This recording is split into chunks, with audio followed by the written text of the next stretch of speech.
Señores, hay muchos temas a los que la gente le da bastante seguimiento y que están siendo manejados en la Junta Central Electoral. Todos los ojos están puestos en estos momentos en la Junta por muchos temas.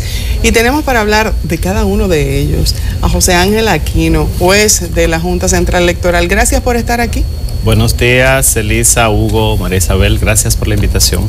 A sus órdenes. Bueno, no podemos dejar de hablar de la cédula. Vamos a comenzar por ahí, que yo creo que ha sido uno de los temas que más ha estado sobre el tapete en estos últimos días, sobre todo porque las personas se han encontrado con la situación que en una primera instancia entendían que podían tener muchísimo más tiempo para sacar este documento y que ahora se encuentran con que definitivamente ya desde el 10 de enero su cédula vieja no le está funcionando. ¿Realmente qué fue lo que se dio internamente y por qué esta confusión en el tema de las fechas? Bueno, en primer lugar hay que decir que la mayoría de la población ya ha ido a retirar su cédula. Estamos hablando de un 70% de la población, de 5,3 millones. Ha sido un proceso interesante porque muchas personas han actualizado su dirección, su estatus civil, entre otros datos importantes. Tenemos un documento de identidad electoral que, bueno, no tiene un chip electrónico como muchos queríamos, que más moderno, pero es... ¿Usted apoyaba lo del chip electrónico? Claro, porque ese es el modelo de cédula que está hoy predominando en América Latina, en El Salvador, en Guatemala, en Panamá. Ahora va a comenzar una cédula que, por ejemplo, las personas tienen ahí en su cédula cuántos tickets del metro compraron. Entonces van al metro no con tickets, sino con la cédula. Entonces, desde el punto de vista de la seguridad de la información, es superior. Fíjense que los bancos comerciales en República Dominicana ya las tarjetas de débito y de crédito que dan son con chip, porque son realmente, por así decirlo, hasta ahora, ¿verdad? No pueden ser alterados. De todas maneras, esta cédula es mejor que la anterior porque contiene las huellas digitales y contiene los datos de acta en los casos en que se renovó.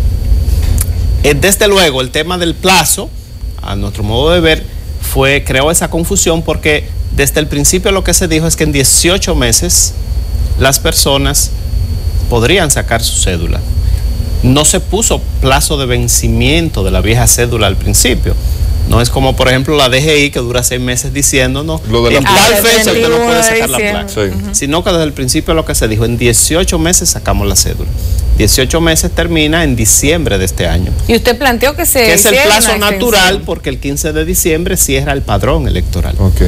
Entonces apenas fue el 16 de diciembre que se dijo que el 10 de enero vencía el viejo documento. ¿Por qué? ¿Qué pasó ahí? Y por eso se producen esas aglomeraciones. Recordemos que del 16 al 10 hay menos de 20 días porque hay 3 días de fiestas. Y está Nochevieja. No, y que la gente no está en eso. Pero a pesar de eso, fíjese la cantidad de personas que fueron. ¿Pero qué pasó ahí? Y muchos fueron y no pudieron ser atendidos. ¿Por qué cambió, magistrado? Bueno, a mi modo de ver, los centros de cedulación en los primeros días de diciembre estaban prácticamente vacíos, eso es cierto. Entonces, al poner ese plazo perentorio, se produjo, digamos, esa gran afluencia que permitió que se completara esa meta de los 5 millones. O sea que yo incluso lo vería normal como un mecanismo para invitar a la población a que fuera. El gran problema es que declarar la vencida el día 10 le genera trastornos a una parte importante de la población. Y usted ha planteado grupos específicos que se van a ver más afectados por esto. Yo quisiera entender por qué, porque lo que la Junta ha planteado es que todavía se puede seguir renovando el documento. Claro, se puede, pero por ejemplo, un joven que pensaba que la sacaba en diciembre y que no la sacó y que se fue fuera del país pensando que su documento estaba vigente, se fue a estudiar un año, una maestría, no la va a sacar fuera del país a menos que viva en uno de los 10 sitios que la Junta tiene abierta. Entonces esa persona se queda en ese momento con una cédula que no está vencida. Y sobre todo afecta mucho a las personas más desposeídas, digamos los más pobres, que son los que no han ido a cambiar, a los envejecientes. En el caso de los hijos de inmigrantes, el caso es más delicado porque ustedes saben que en virtud de la ley 169/14, sobre todo los registrados, que son hijos de indocumentados, están en un proceso de validación de sus documentos. Que ¿Y si se les vence la cédula a ellos ahora, qué pasa? No, es que incluso recuerde que esa cédula no se estaba reconociendo en virtud de la sentencia 168/13.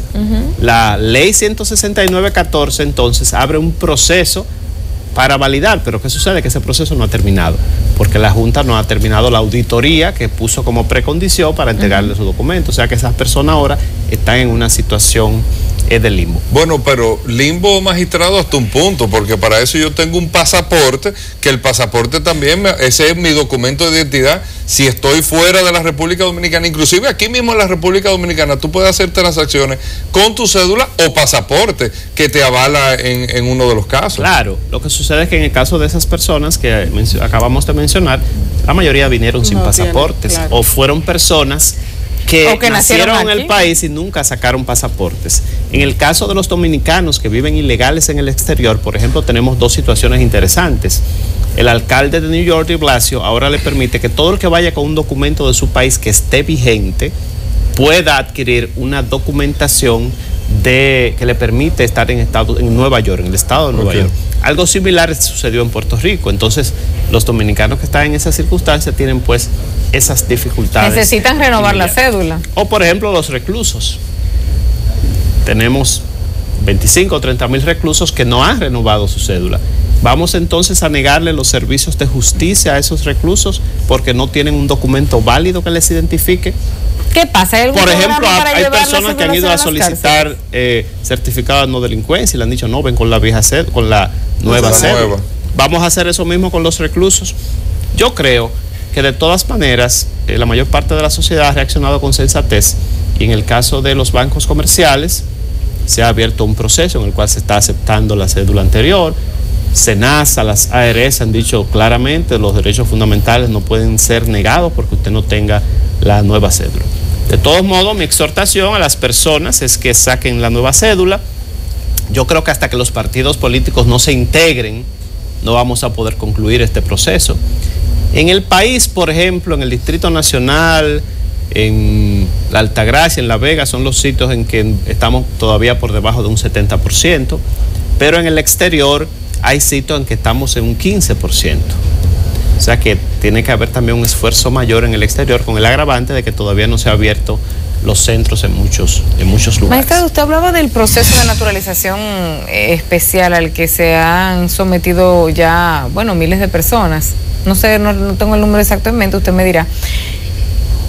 Ha habido muchas quejas de supuestas trabas puestas por la propia Junta Central Electoral para que estas personas puedan llevar a cabo el proceso correctamente y terminar con la validación o no de sus documentos. ¿Qué es lo que está pasando internamente? Ahí habría que hacer, digamos, una diferencia. Son dos situaciones distintas que prevé la ley. Por una parte, las personas que fueron registradas con documentación irregular, que de lo que se trataba era de simplemente de acreditarle su nacionalidad.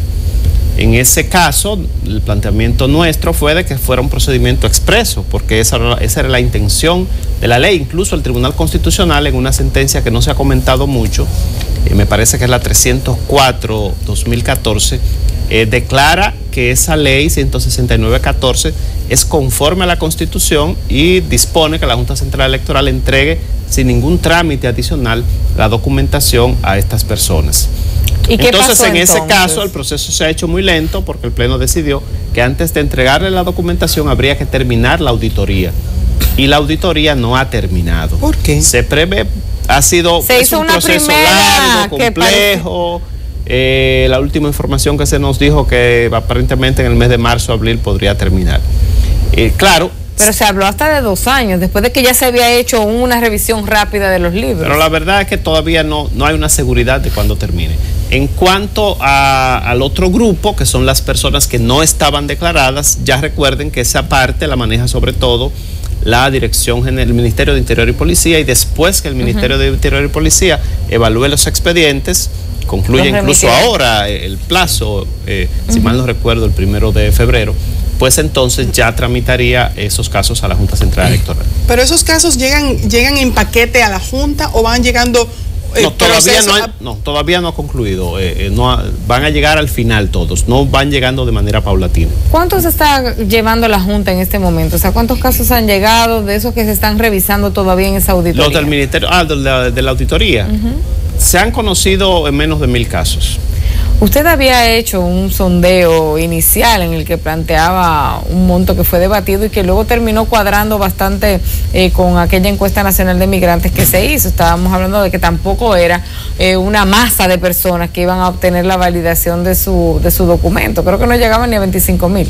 No, realmente el monto son de 14,000 personas, sin tomar en cuenta desde luego a sus descendientes. Pero ¿qué sucede? Que hay muchos de esos descendientes que no se ven en el proceso, porque ya son nietos, bisnietos, entonces no hay forma en las actuales circunstancias de tú determinar que esa persona realmente no está siendo afectado. Ahora sí afecta, digamos, a los de primera y segunda generación. Y es un monto. ¿Y cómo el nieto no es afectado si desde el abuelo no hay documento? Bueno, porque normalmente ya ese nieto, por ejemplo, no es solamente hijo de inmigrantes, sino también de dominicano, y por vía de consecuencia ya no se cuestiona su nacionalidad en los términos de la sentencia 168. ¿Pero tienen documentos? ¿Perdón? Ellos no van a tener documentos. Sí tenían, ya es que la mayor parte de las personas ya recuerda. Tenían, lo que pasa es que se ven invalidados los documentos. De personas que ya tenían documentos. Exacto.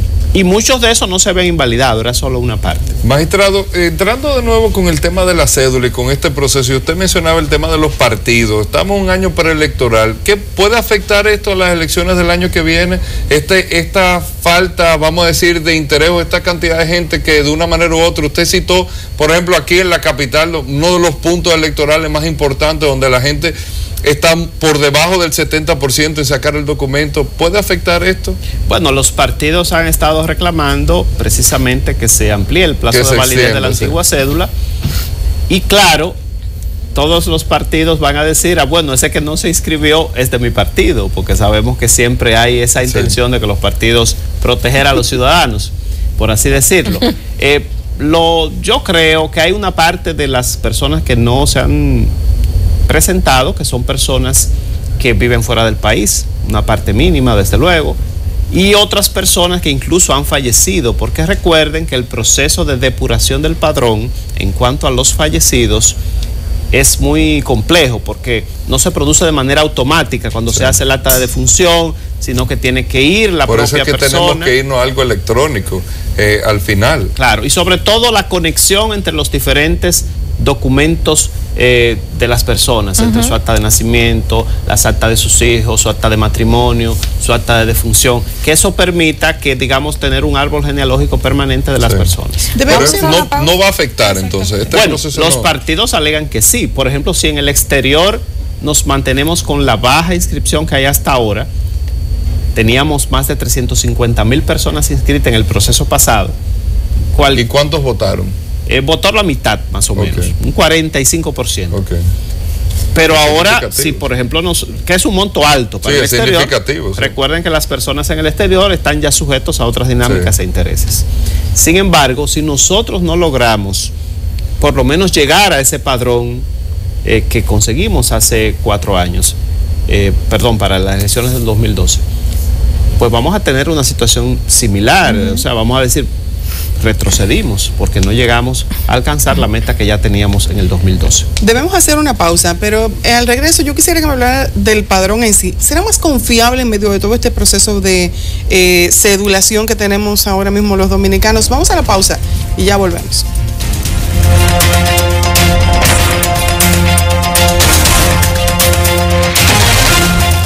Estamos hablando con el magistrado José Ángel Aquino, juez de la Junta Central Electoral, y dejamos la pregunta en el aire a propósito de que habíamos hecho el comentario de estas personas muertas, que hay la posibilidad ahora de sacarlos del padrón. Estamos hablando de que el padrón para el año próximo será un padrón más confiable. Porque ahí siempre hay denuncias de que, votó fulano, pero fulano no está muerto. Nosotros tenemos un padrón muy seguro. Yo diría que de América Latina es uno de los más seguros, es el único padrón fotográfico a color.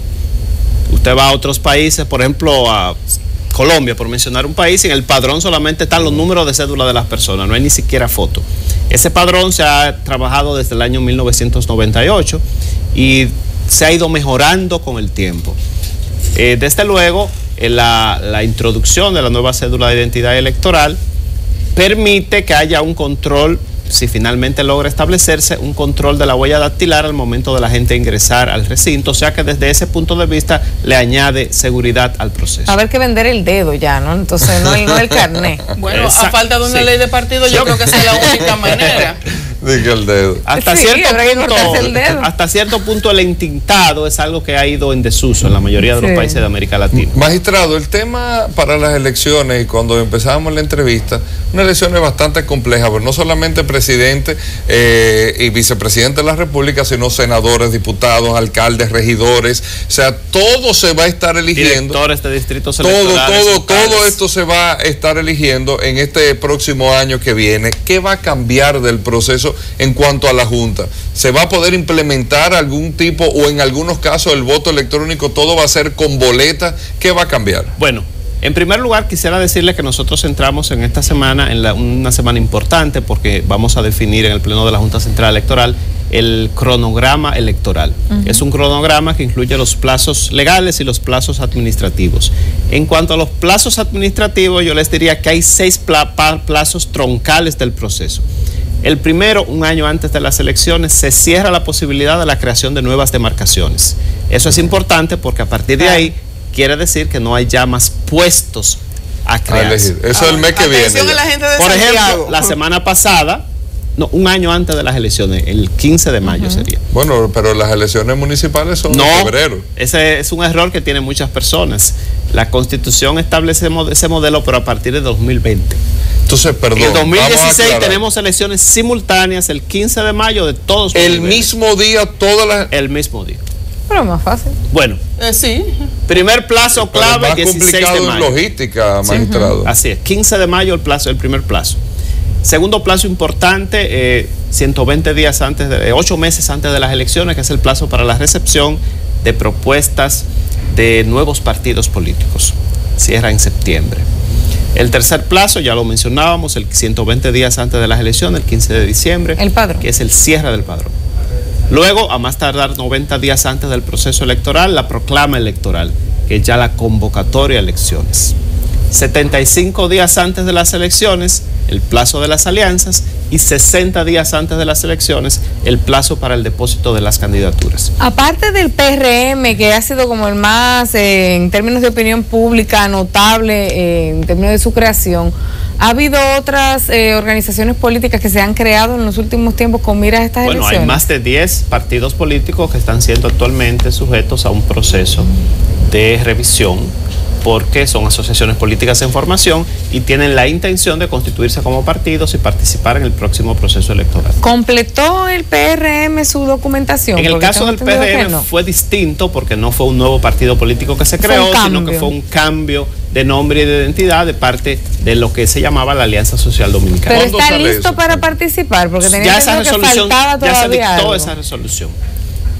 Cambiando el nombre. Hace ya más de un mes, cambiando un nombre y una serie de decisiones. No hay ningún pendiente con el PRM. Creo que esa resolución se resolvió toda esa parte. Desde luego, hay actividades complementarias que tienen que hacer los partidos, ya como asamblea, congreso, pero ya forma parte de su vida interna. Un elemento interesante que planteaba Hugo es qué hay de nuevo para este proceso electoral. Y más ahora, magistrado, y déjeme repetir, porque es una confusión que tienen todo, o sea, la República Dominicana entera, de que en febrero son las del Congreso y las de los alcaldes y todo, y que en mayo son las presidenciales, inclusive de los análisis que se hacen de estrategia, elegir los candidatos de febrero, y eso es lo que va a dictar qué va a pasar el resultado electoral. Eso va a ser en el 2020. En el 2016 son elecciones simultáneas el domingo 15 de mayo, tercer domingo de mayo. Es un poco para partir de cero.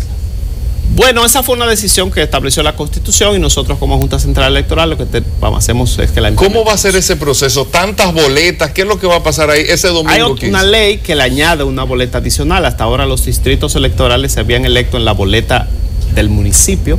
Hay un proyecto de ley que está prácticamente casi en proceso de aprobación final, en el sentido de que sea una boleta propia. La mayor innovación, y en eso debo decir que hay consenso en la Junta Central Electoral, en el Cosa Pleno. rara. No rara, hay consenso en muchas cosas. A veces lo que pasa es que las diferencias se resaltan más. Sí. Pero bueno, nosotros queremos implementar un procedimiento de escrutinio electrónico, porque la debilidad hasta ahora de los procesos electorales anteriores ha sido el escrutinio. La gente se pone a contar votos y muchas veces no cuadran las actas y los votos. Y ustedes saben los conflictos que en otras ocasiones... Muchos dicen que es en la mesa que se ganan las elecciones. Bueno, entonces hay una serie de tecnologías que permiten que la gente siga votando igual. No sería un voto electrónico, sería un voto manual. Pero esa boleta la leería una máquina que al mismo tiempo produce un acta, la transmite y le da copia a todos los partidos. Eso no permitiría que el delegado de su partido le dé el voto a un candidato que le guste más de su propio partido. No permitiría ninguna alteración de la en el escrutinio. del voto. Okay. Desde luego, hay procesos, es más rápido y hay procesos de auditoría, porque normalmente esa boleta que se inserta luego va a una urna física y hay un porcentaje de los colegios que se toma en cuenta y se compara que si lo que se mandó electrónicamente se corresponde con lo que está en la urna. Eso es escaneado cada boleta. Cada boleta es, digamos, se lee, es un lector. Un código de barra, sería a través de un código de barra. Hay diferentes tecnologías, código de barra, distintas tecnologías. Ahí ya de eso se trata. Esta semana la Junta Central Electoral, su pleno va a conocer el proceso, la propuesta de licitación. La forma de votar, magistrado, sería la misma, la diferencia sería el proceso de la data, eso es lo que cambiaría. Porque eso nos ahorraría la parte de capacitación a la población, sobre todo trabajaríamos con la capacitación de los que administren los colegios electorales. Magistrado, debemos irnos ya, pero yo no puedo dejar de preguntarle, uno desde afuera nota mucha tensión interna en la Junta Central Electoral, debates que a veces se salen de lo que uno entiende que podría ser un debate normal. ¿Cómo está la situación interna de la Junta y sobre todo en un momento en que se preparan unas elecciones tan complejas? Bueno, nosotros siempre pensamos que los órganos colegiados en esta época son órganos colegiados de pluralidad. El hecho de que puedan expresarse diferentes opiniones sobre los temas, que se discuta y que las personas vean libremente cuáles son las distintas posiciones, antes que debilitar, fortalece los órganos electorales. La Junta Central Electoral administra los procesos electorales, dicta los reglamentos, pero además, y eso es algo que a veces se olvida, tiene el soporte fundamental de las juntas electorales que funcionan en cada municipio. Nosotros tenemos juntas electorales municipales de mucho prestigio en cada localidad. Ese fue un proceso que comenzó la magistrada Aura Celeste Fernández en la gestión anterior y que lo ha seguido en este caso el magistrado Eddie Olivares. Y esas juntas electorales en cada municipio son también una garantía de que este proceso electoral va a ser un proceso electoral de mucho más confianza. Claro, hay algunos elementos que deberían añadirle más confianza. Ley de partidos políticos, ley de régimen electoral. Seguimos teniendo un sistema profundamente inequitativo en el cual si usted tiene muchos recursos, desde las elecciones internas lleva ventaja, en el cual si usted ocupa una posición pública, sea a nivel ejecutivo, legislativo o municipal, se encuentra con ventaja respecto de quien no la ocupa. Entonces ya es necesario, y ese es el objetivo de esas leyes, que esas ventajas, por así decirlo, se disminuyan y que los diferentes candidatos partan de un mismo, de una misma meta, digamos, de un mismo nivel, como el maratonista que salen todos del punto de partida. Eso en términos absolutos es imposible de conseguir, pero sí hay ya precedentes en muchos países de América Latina de que con el control de lo que la gente invierte y gasta en política, con la limitación del uso de los recursos del Estado, con la limitación en el uso de la propaganda oficial, se ha logrado hacer procesos más equitativos y eso le da más certeza, más legitimidad al proceso y a los gobernantes que salen definitivamente electos. Y a nadie lo gana el Estado, ¿verdad? Y nadie puede entonces alegar, me ganó el Estado, que realmente no. Se nos quedó la reelección. Sí. No, se nos quedaron muchas cosas, muchas cosas nos quedaron. Bueno. Muchísimas gracias por haber estado aquí. Bueno, gracias a ustedes por la invitación. Señores, no se muevan de ahí. En breve vamos a estar hablando con el ministro de Deportes. Sí, vamos a estar hablando sobre muchos temas que involucran ese ministerio. Así que no se muevan, enseguida volvemos.